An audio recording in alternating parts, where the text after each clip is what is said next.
こんちは。ギルクエソロの旅、パート17やっていきます。今回は、2つのクエの育成会だよ。まずは、武器の研磨をやっていこう。あ、この雷属性の総中根、ようやく使うんですね。実は、以前の発掘紹介動画で見せたんだが、あの時は動画用で一時的に磨いてたんだよな。実は、そういう武器結構あります。使えそうだけど、いつ使うかわからない系です。雷が刺さりそうなクエを育てたいから、そこで試してみる感じだね。比較対象は、やはりペダンですかね。そうだね。発掘側の分が悪そうではあるが、試すだけ試してみよう。武器の研磨が終わったら、幼虫の育成を忘れずに、これが結構ストッパーになります。言ってるそばから幻鳥足んねえじゃん。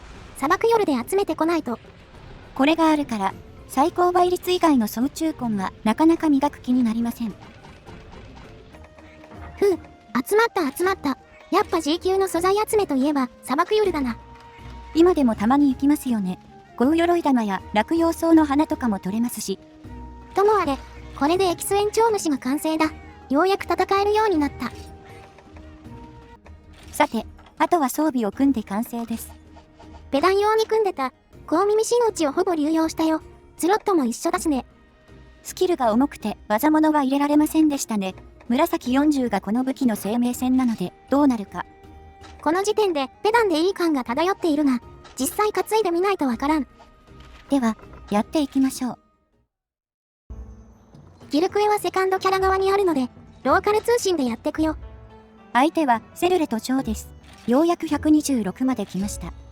初期レベル107だったから、すでに7回クリアしてるかな。もう1個と並行して育ててるんで、だいぶ時間かかりましたね。あ、ちなみに、これはソロでやるシリーズなんで、他キャラによるバフがけとかは一切しない方針だよ。通信してるのは、ギルクエ登録枠の問題です。さて、まずはジョーさんのサイズチェックからいきますか。ジョーは、サイズによる差がかなり大きいですね。今回は見た感じそこまで大きくない。おそらくやりやすいサイズ感だな。もっと高レベルになるとどうかわかりませんが、最小と最大で立ち回り全然違ってきますね。でかいと歩幅が広がって、ただの交代とかに追いつけなくなるんだよな。逆に小さいと、普段はもらわない攻撃に引っかかってしまうこともありました。あとは弱点の殴りやすさも変わってくるね。でかいと届かないし、小さいと他の部位に吸われる。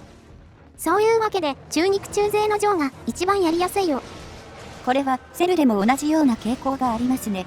やるたびに全然タイムが違います。ジョーの立ち回りとしては、基本は張り付き続けて、できる限り腹を狙うよ。狙えないときは仕方なく足を殴ります。ヒーカリなら切断43と悪くないです。とはいえ、基本腹だけ狙った方がいいね。怒り時の腹は76でめちゃくちゃ柔らかい。この武器は切れ味を無駄にできないから、なおさら腹に固執したいね。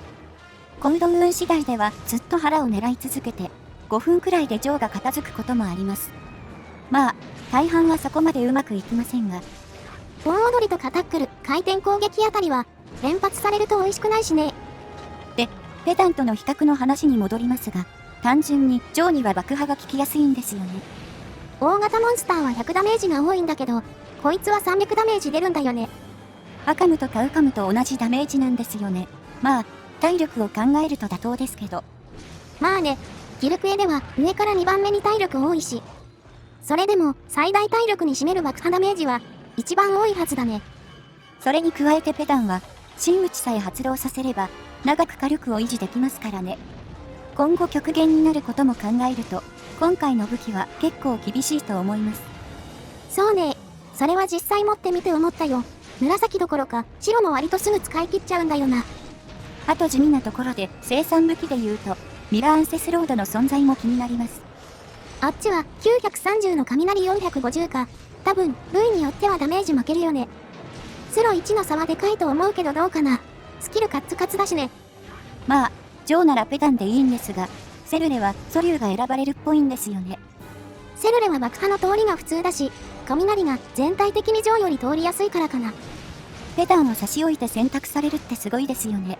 さすが、伝説の古竜の武器です。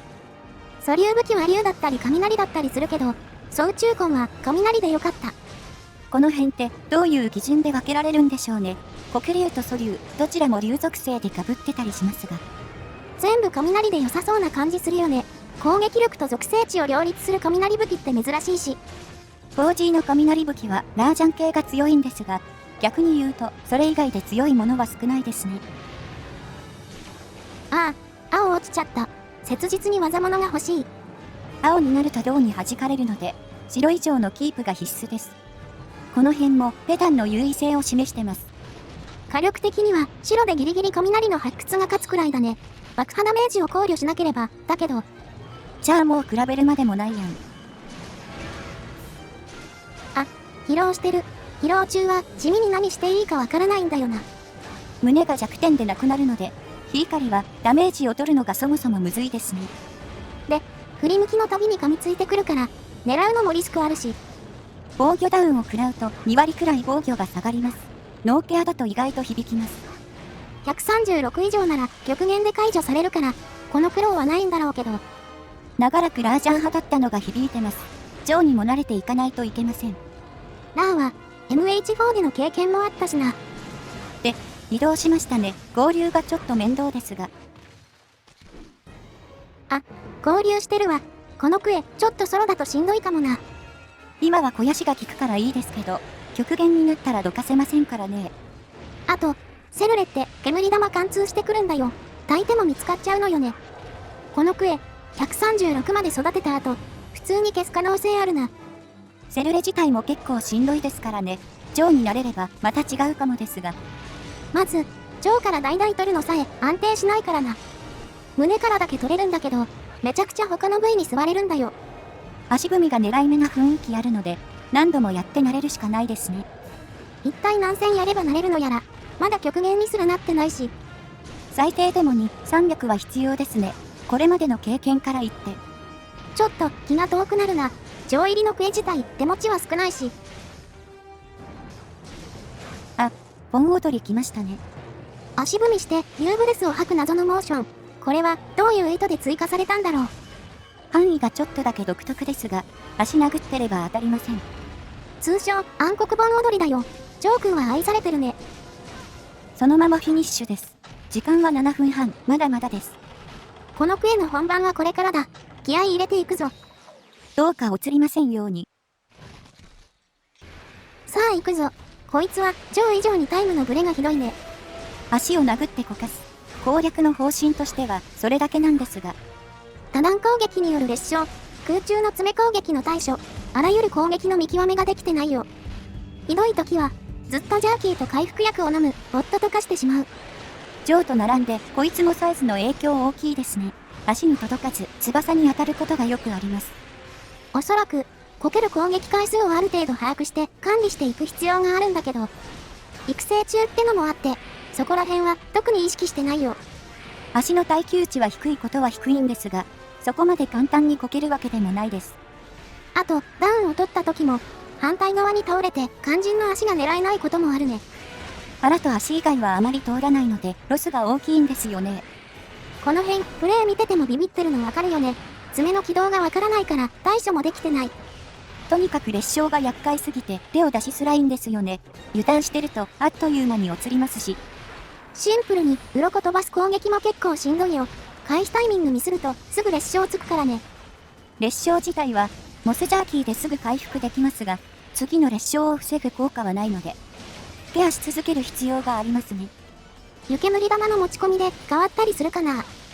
万能湯煙玉はダメージまでは回復しないので、あれ一つで対処できるとは思えませんが。かといって裂傷無効なんて発動の余地ないしね。やはりセルレそのものになれるしかないか。セルレは参考動画も少なかったんですよね。あまり人気ないんでしょうか。野良マルチでもたまにしか見なかったよね。大剣との相性が良くないのが大きそうだな。報酬は悪くないんですがね。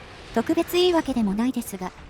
極限だと、ちょうど真ん中くらいの報酬か。まあ、これなら、ラーでいいかってなるよな。やっぱり、絡め手があると安定しづらいですからね。足集中攻撃すればすぐ終わりそうですが。今回、久々に強い個体とやり合ったけど、普通に苦戦してるよ。こいつも、慣れるまで数百戦コースか。先が思いやられるな。動画シリーズを続ける限りは仕方ありません。ちょっとずつ慣れていくしかないですよ。まあね、連続で足ダウン取れた時は、速攻終わるしな。3分くらいで倒せた時もあったね。あれが安定するようになれば、もしかするとラーより気軽にできるようになるかも。と言いつつ、後ろでは翼に引っかかって足殴れてないが。これは、ライダーエキスとローとして失敗してますね。ジョーとセルでどちらも3色取るだけで苦労します。で、空中の爪に当たっちゃった。こういう時は無理せず回復だ。ミリ殺し性能かなり高いですからね。大げさに逃げて回復しましょう。あ、やべ。先行当たってないわ。体勢がコロコロ変わるせいで、先行が思うように当てられてませんね。このクエ、持ち込みたいもの多すぎるな。忍耐の種に、ジャーキーに先行玉に。ラー用のアイテムセットでは足りませんね。この辺の試行錯誤が楽しかったりします。意外なアイテムの持ち込みが有効だったりね。実験みたいで面白いよ。というか、武器すら総中根が最適か不明ですしね。まだまだ検証することは多いです。あと目をつけてるのは双剣だね。装備組めたらそっちもやってみようかな。さて、数分戦って疲労してますね。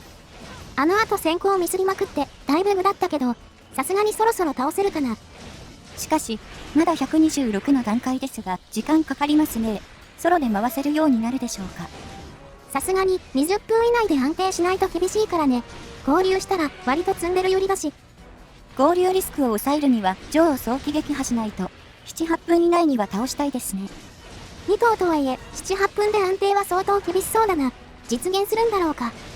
実現しない場合は、このクエは倉庫行きですが。その場合は単体クエ狙うかな。終わりましたね。お疲れ様です。タイム、ギリギリ10分張りか。先が思いやられますな。これはコツコツ育てつつ、レベルアップしていきましょう。さあ、とりあえず、あの雷コンはしんどそうでしたが、次は何使いましょう？もう一個、育ててるクエ用の装備を用意してるよ。今度はチャークだね。このために作ったブラキ X 腰に、装飾品を詰め込んで。ふむ、火星1が主体ですか。その他は、ほぼ火力ぶっぱって感じですね。こんだけ漏れたのは、シロナガスとスロさんのおかげだよ。本当に強くて便利ですね、このチャークは。で、クエストはこちらだよ。来ましたね、ザザミアシス。チャークのおやつで一部に人気。こっちは、ジョーセルレよりはるかにやりやすい。さらっとクリアしてこよう。このクエについては、装備は大体固まりましたね。最初は画境とか積んでましたが。そう、てっきり、水ブレスは画境がいると思ったんだけど、なくても普通にガードできたね。ビーム系の技はガード負荷なイメージでしたが、まあ、装備の幅が広がってありがたいです。で、こいつの立ち回りとしては、B を貯めて超解放を打つ。それだけだね。隙がある大技もあるし、睡眠もよく取れるし、解放を打つ隙がたくさんありますね。やっぱ解放を打てると早いね。全モンス共通だけどさ。あら、そう言ってたらもう寝ましたね。今回はいつにも増して早いな。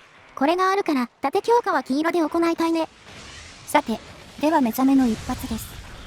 はい、一撃でスタント。最高の技だよこいつは。スタン耐性もそこまで高くないので、これ繰り返してれば、いずれ終わります。肉質的には氷の強属性が一番なんだが、相方がいずれ極限しちゃうからね。結局、いつもの睡眠に落ち着いちゃったよ。まあ、榴弾もダメージ的に全然問題ないですがね、体力自体は多めですが。しかし、なんで大名はアッシュしかいないのかね。属性が被ってるからかな。でも、クックは原種アッシュ両方いますからね、単に忘れられたのでしょうか。原種がいたら、割と人気になってたかもな。んなこと言ってたら水ブレスです。これは反撃チャンス。だいたい90度くらい曲がってくるから、方向を合わせてガードするといいね。距離感は感覚で覚えるしかないけど、水ブレスは威力値が大きくないので、火星1なら盾強化なしでものけぞりませんね。火星は両腕で挟み込む攻撃に、のけぞらないために入れてるよ。あれやられるたびにのけぞってると、追撃のリスクありますからね。正面で受け止めれば反撃攻出も入るしな。まとまったチャンスはそんなに多くないので、きっちりリターン取っていくのが重要ですね。こいつもチャークにとっては、いい練習相手になると思います。極限もないから、特に行動が追加されたりとか、育成中の変化もあまりないしね。何より、双剣のギルドナイトセーバーが掘れる。これはやりがいがあるよ。そういえば、これ片手双剣でしたね。GKS のクエは、今はこれだけですか？昔はバサルワシュラーのやつ持ってたけど、マップが微妙だからこっちにした。バサーは大剣のやつ持ってるしね。相手が被らないのも重要ですしね。モチベーションの一つになります。おっと、ここで恐竜化か。こいつの恐竜化、顔色めちゃくちゃ悪くなるよな。全体的に暗い紫に染まるので、すごく毒々しい色してます。で、続けて2回目の睡眠だ。瓶も溜まってるし超解放チャンス。この煙はラージャン対策ですね。このエリアにも来ます。ザザミは極限しないから安心感あるね。肥やしが効くだけでありがたいよ。思い出したかのように石使おうとしてますね。なんか、そろそろ終わる気がしたんだけど一応ね、調出は解除かなり進むし。スタン中にも殴れますしね。そら、最高倍率の暴力をくらえ。軽々と2スタン目を取っていきます。ザザミはハサミの判定がでかいので、睡眠中の頭を殴るのがちょっと難しいです。その点、調出の瓶爆発なら関係ないからな。しかし、まだ生きてますね。ああ、移動来ちゃったか。できれば倒しきりたかったな。このクエはニエリアメが崖なんですが、ザザミは崖に出現できないんですよね。移動されると、長い距離追いかけないといけません。ラージャンはしっかり全エリアに移動できるから、合流リスクが生まれるのも辛いね。ただ、恐竜化はすぐ解除できました。やはり解放を当てると一気に解除が進みます。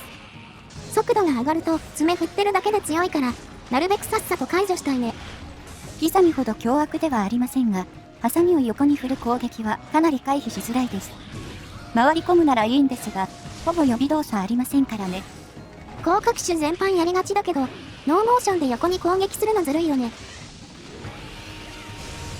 終わりましたね。調出フィニッシュは気分がいいです。5便フルヒットだ。移動あったけど、5分以内に終わったね。それじゃ、ラージャン行ってみましょう。普通に後ろにいたわ。とりあえず瓶を回収します。126のラーに関しては極限じゃないから、割とやりたい放題して倒してるよ。結局、早く倒すなら調出当て続けるのが一番です。この前のラーソロチャーク会で実感しましたね。気をつけることと言ったら、方向のケアとここが砂エリアってことだね。このパターンは段差もさることながら、中央付近の柱がめちゃくちゃ邪魔ですね。こっちの移動は阻害されるし、相手の攻撃の軌道は不意にずれるし。で、ビームはしっかり貫通してくるからな。柱さえなければ割と戦いやすいんだな。砂と紫エリアに関しては、パターンによって良し悪しがかなり極端になります。砂は紫ほどではありませんが。まあいいさ。我々は調出を当て続けるだけだ。ひるまなかったですが、5便だったので、まあよしとしましょう。こうして調出出しまくれるのも楽しいね。低レベルならではだよ。チャークは、特に戦法のバリエーションが多いので、相手により使い分けられるのいいですね。この発掘ならなおさらそうだね。剣モードメインで睡眠狙う動きもできるし。しかしここで段差くん、本領発揮です。こういう小さい段差付近が一番厄介だね。意図しない登り降りがハンターを襲うよ。段差はスティック倒すだけで登れるパターンと A ボタンで捕まって登るパターンがありますが、どちらも事故の元になります。小さい段差の方は特に鬱陶しいね。回避してそのままピョーンすることあるから。崖ジャンプは無駄に猶予が長いんですよね。回避の終わり際でも暴発することがあります。スッと降りるだけならいいんだけど、位判定持ったまま長い拘束時間になるからね。もちろん高い崖の方も普通に邪魔です。抜刀状態からでも登る動作が優先されますからね。たまにあるのが、モンスターの転倒に回避で近づいて、そのまま崖に捕まっちゃうやつね。捕まった後は硬直があるから、凄まじくもどかしいよ。高い崖は紫にはなかったと思うので、砂エリアならではの現象ですね。まあ、起こってほしくない現象だけど。んなこと今更言っても仕方ないから、向き合うしかないんだけどね。でも実際、動画投稿を始めてなかったら、こうして 4G の仕様と向き合う機会もなかったでしょうし、今だから色々考えたり、話したりできるのはありますよね。それは間違いないよね。自分たちであれこれ考えるのもそうだし、コメントとかで全く知らなかった仕様について教えてもらえることもあるしな。たまにつく現役勢のコメント、本当にありがたいんですよね。シンプルに勉強になるし、なんか自分一人じゃないんだって気になるよね。未知の樹海にいるの我々だけじゃないんだって謎の安心感がありますね。 4G ってほんと不思議な魅力があるんだよな。我々も人のプレイよく見返すしね。なんか見てて惹かれるんですよね。うまく説明できないんですが。プレイするのはしんどいけど、見る分には楽しいってコメントもらったよね。これめっちゃ共感できるな。多分ですが、うまくプレイできた時の快感が強く感じられるんでしょうね。そうなるまでに、ものすごく労力がいりますが。4G って全体的に高攻撃力、低防御力な作りだからね。モンスターの動きを見極めた時のリターンが高くなるよう設計されてるんだよな。そういうの攻略しがいがあるんですよね。自分のうまさがちゃんと返ってくるような。こういうゲームって評価が両極端になりがちだけど、ずっと話題にされ続けるよね。好きの反対は無関心って言いますしね。中間層がいないってのはゲームにとって重要かも。以前の動画でも似たようなこと語ったけど、これが我々の結論で間違いないね。